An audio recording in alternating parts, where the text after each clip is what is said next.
Hey, this is Mad Movie Mark from the Mad Movie Mark Movie Review. Thank you for joining me as I review the 1924 silent psychological drama Greed.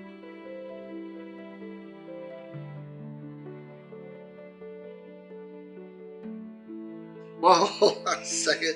There's no reason to fire shots here. I think this is going to be a pretty good review. I would say great review, but I don't want to be greedy here. Now, I'm working my way through the 1001 movies you must see before you die. Whatever edition this is, I actually don't know what edition this is because when I went to look at it, it just says updated edition. So hopefully this one's pretty current and I'm not just wasting my time. Now, this movie was directed by Erich von Stroheim, who also directed and starred in another movie on this list that I already reviewed called Foolish Wives, and he will later be in another movie on this list called Sunset Boulevard. Now, this movie has a very torrid history, including once being 10 hours long. The 10-hour version was seen by like 10 people, and then they cut it to 2.5 hours, and now there's a 4-hour version, which is the one I watched. The 4-hour version streams for free on Tubi, and I watched it because I wanted to see the version that more closely resembles what the director had in mind, the director's vision. They did something very unique with this 4-hour version, so the 10-hour version of this movie is lost completely. Most of it is lost. Obviously not all of it is lost, but most of it is lost completely. It's considered to be like the holy grail of lost media, where everyone who does lost media, who tries to find lost media, wants to find the rest of this movie, but no one has ever done it because at the time, a lot of people consider this movie to be the greatest film ever made. It was like the godfather of the 1920s, and no one can find the rest of it. So what they ended up doing, they have thousands of stills from this movie, and they just took stills, they intertwined it with the footage that they had, they threw in some title cards in there, and they said, here's the movie. Now, the problem is like 50% of this movie is stills and title cards and not actually film, and it's just incredibly boring that way. They try to make it entertaining, they do cool like zoom in stuff and different camera works with these stills, and they try to make it look good, but I don't know, it wasn't working for me. I've never watched a movie this way. I thought it would be unique, I thought it would be interesting, but it was just kind of hopelessly boring. Now, I will say one thing I loved about this movie is that the main character, the character who's the most greedy in this movie, is a female character, which is something I don't know if I've ever seen on film. I'm thinking of like the Treasure of the Sierra Madre, where the lead character is a male and he's the one who's greedy, and he's the one who has like that gold bug, and he's the one who is the one who doesn't want to give up his gold to anyone. Now, she's kind of the same character here, but it's done in a female perspective, which I thought was really interesting. I thought it was unique. Obviously, it was done before the Treasure of the Sierra Madre. This is also based on a book, so I'm assuming that the book was the same way. I thought that was interesting. I thought the male character was also kind of interesting, though at the end of the movie, even though I feel for him and I understand like what he's going through, he does a lot of questionable things that he didn't have to do that were also very terrible. So, and then there's another character in this movie who's kind of a throwaway character a little bit until the end, but they're all really kind of, they're not, I wouldn't say they're bad people, they just have bad traits and bad things about them, I guess. So this was MGM's first feature-length film. It took 2 years to shoot. It was also the first film that was filmed on location. It stars Gibson Goland as Matigue, Zaja Pitts as Trina, and Jean Herschelt as Marcus. When this movie opens up, we are introduced to the character of Matigue, who lives in Placer County, which is a county that I am very familiar with because I live in Placer County. So I've never heard of the mine that he works at, though I did Google it on Google Street Maps, and there is a mine of that similar name that still exists, though it's nowhere near me, so I guess Placer County is a kind of a big county, but it's where I live, so I understand it. I've been to San Francisco a million times, so I know what they're talking about roughly here. So he works in a mine. One thing that's really cool about this movie, I don't know if it was added in later when they touched up the stills and put the stills in the movie, but there's a lot of scenes where there's specific things that are like yellow, like the gold is yellow. There's a canary in the coal mine that's also yellow. So for like a black and white movie at the time, adding those shots of color in there, I thought were really cool. But he works in a coal mine, that is, until I believe a dentist comes to town, and the Mateig's mom begs the dentist to take Mateig under his wing and teach him how to become one. So the guy agrees, teaches Mateig how to become a dentist. He goes to San Francisco on Polk Street, I believe, and becomes a dentist. Now, while working at the dentist's office, he has a best friend named Marcus. Marcus asks if his girlfriend, who is also his cousin, can come into... There's a lot of that in these old movies, by the way. Foolish Wives, I think, also. He also, the director slash main actor of the movie, was possibly sleeping with his cousin in that movie too. So maybe it's just a Stroheim thing. I don't know. Maybe he just likes the idea of sleeping with his cousin. I don't know. But Marcus asks if his girlfriend can come to the dentist office and have her tooth looked at. Mateig says, of course, you can come have her looked at. And then when she's there, he falls madly in love with her. And he decides he's going to tell Marcus that he wants to ask for her hand in marriage. Now, Marcus takes it pretty well, considering this is really his only prospect he has for love at the time. He says, okay, bud, I'll go ahead and let you have her hand in marriage. I'm not too happy about it, but if you two love each other, I'll go ahead and let you do it. So Mateig one day just asks her to marry him, and she says, well, I don't think I love you, so I don't think I can, but sure, why not? I don't love you, but I'll marry you anyway. So they decide they're going to get married, and then while this is going on, this lady named Maria sells Trina a lottery ticket, which ends up winning, and she wins $5,000, which I think I read was like $150,000 in today's money. So of course Marcus is upset by this because he thinks that he could have had this big payday if he just stayed with his cousin and married her.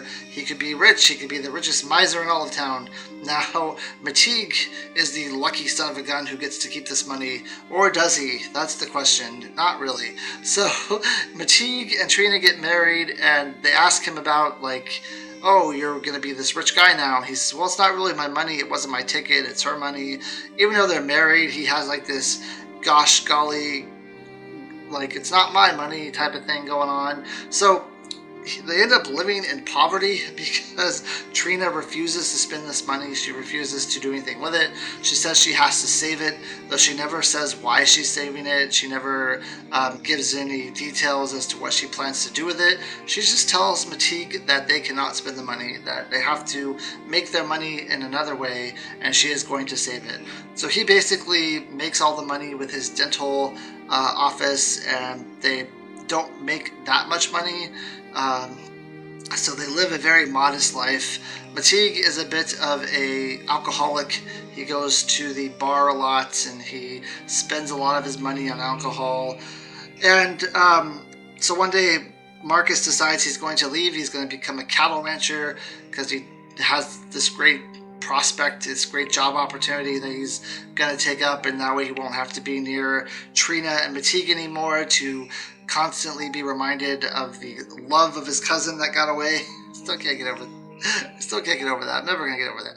Anyway, so he becomes a cattle rancher, but before he does this, he lets the dental board know that Mateig is operating a dental office without any type of degree or credentials. He is just calling himself a dentist and like pulling teeth, I guess, which is something I didn't really realize. Like, it never occurred to me. Like, I didn't put two and two together that he actually doesn't have a degree. He was just an apprentice of a dentist, so he's operating this office. So, I don't know if we're supposed to feel sorry for him that he loses his job and basically all the money that they had, but I didn't really feel bad for him. He seems like he doesn't really understand how this works. Like, he thought because he opened a dental office and because he was being a dentist, that meant he could just be a dentist without any type of formal education.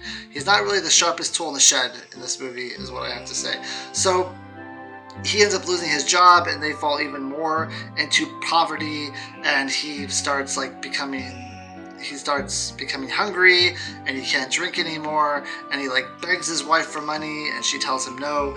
Now, there's a side there is a side plot here that is not in the 2.5 hour movie. I don't believe. I think this side plot only exists in the 4 hour version. But there is a girl named Maria who sold Trina her lottery ticket. She is with a guy named Zurkov. Now she keeps telling Zurkov this story about how she has gold plates somewhere, and he eventually becomes very jealous because he wants these gold plates because he wants the money that would come with them. And he asks her constantly about these gold plates, about how he can find them. He threatens her life, he threatens Maria's life, and says, like, if you don't show me these gold plates so that I can make some money off them, I'm going to murder you, I'm going to kill you, I'm going to hurt you. Maria doesn't think this is ever going to happen because she says in the movie, he can't hurt me because if he did, he wouldn't know like where to find anything in the house. He would be completely lost without me, so there's no way he's going to hurt me. So of course later in the movie he kills her and he ends up getting arrested for it. And as luck would have it, they lived in this little shack. So Trina suggests that her and Mateek move into the shack because it's going to be very cheap. Now Mateek through the whole movie is just very confused as to why they aren't spending this $5,000. They have this money, he lost his job, it would be really great if they could at least spend some of it. It would be great if they could, have a little bit of a nest egg, if they could just get back on their feet, if they could spend some of this money while he tries to look for a job.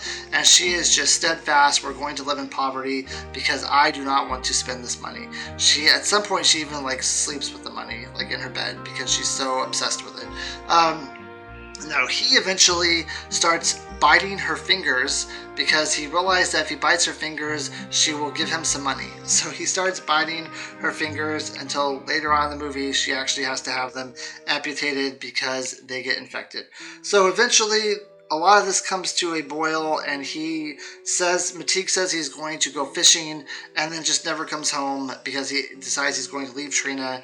And Trina goes looking for him, and while she's looking for him, he goes back to her house and steals like $450, which back then was a lot of money because I guess he couldn't find the $5,000. I think she had it invested in like her uncle's company or something, so she didn't actually have it on her.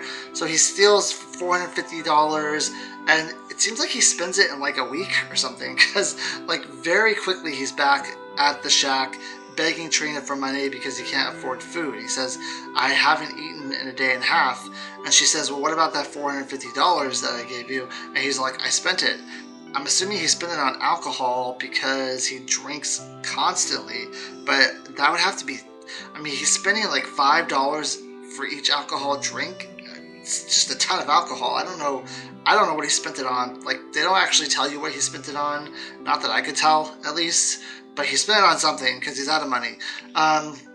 He ends up going into this like violent rage, and he ends up killing Trina, and he ends up getting the $5,000, and he runs away with it, and he ends up getting a job with the cattle rancher in Death Valley. So he takes the $5,000, he goes to Death Valley, the cops are hot on his trail. They end up, Marcus ends up hearing about this in the news. He ends up also going after Mateek in Death Valley, and I'm not going to tell you how it ends, because if you want to watch this, go ahead. I would probably watch the 2.5 hour version. The 4 hour version is important because Maria's story is actually kind of interesting, and her story is important in the fact that that's where they move into her house after she dies, and there's also a lot of greed and stuff going on there. So it's like more than just Trina's greedy side and more than just their relationship problems. There's also the relationship problems of Maria and Zarkov, so it's kind of interesting. I don't know if you necessarily have to watch the 4 hour version for that, but it's kind of interesting. So I thought this movie was okay. Like I said, the problem is it's really long, it's really boring. I will say filming on location in Death Valley is absolutely insane, and I don't think you really appreciate in this movie, maybe because it's black and white, maybe because it's super old, and you're just not immersed in this movie. Maybe at the end of the movie you're immersed in it, but I would say not that much. And I don't think people will appreciate how actually hot it is filming on set for these scenes. Death Valley during the summer is like 100 and over 120 degrees every single day for like 2 months. It's just, it's insane. It is like the hottest place on earth. It is crazy. I read that they had to wrap the cameras in ice because of how hot it was. A lot of people actually got sick on set because of how hot it was.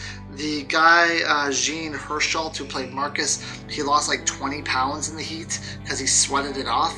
But you don't appreciate that because you don't, like, when you're watching the movie, it happens so quickly that you're not, there's no reason to, there's no way to know any of that happened because you're not really immersed in it. But what they did for their craft and what they did for this movie, the fact that a 10-hour version of this movie exists somewhere, and the amount of work filming for 2 years, and the amount of blood, sweat, and tears that went into this movie just so the studio could be like, we're gonna knock it down to 2.5 hours, is absolutely crazy to me. It's really sad, I will say.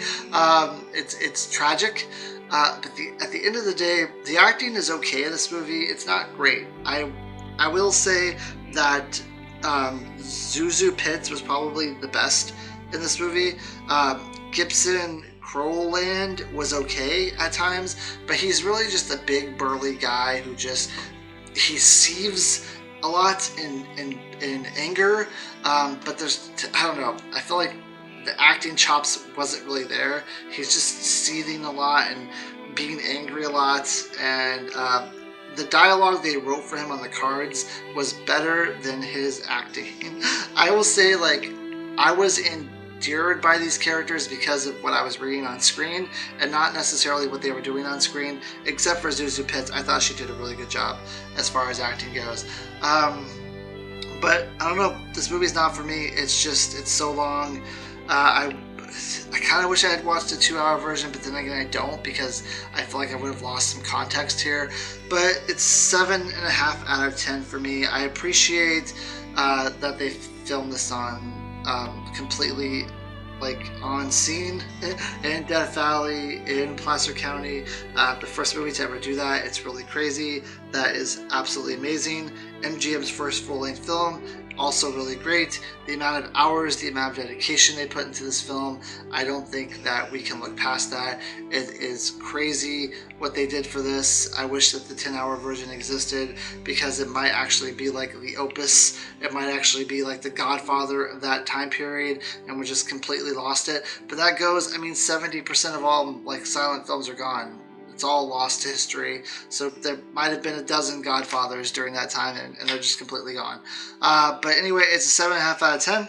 I hope you join me next time when I review The Thief of Baghdad. I've already reviewed A Thief of Baghdad, but this is the earlier one from 1924, I believe. Thank you. Have a great day.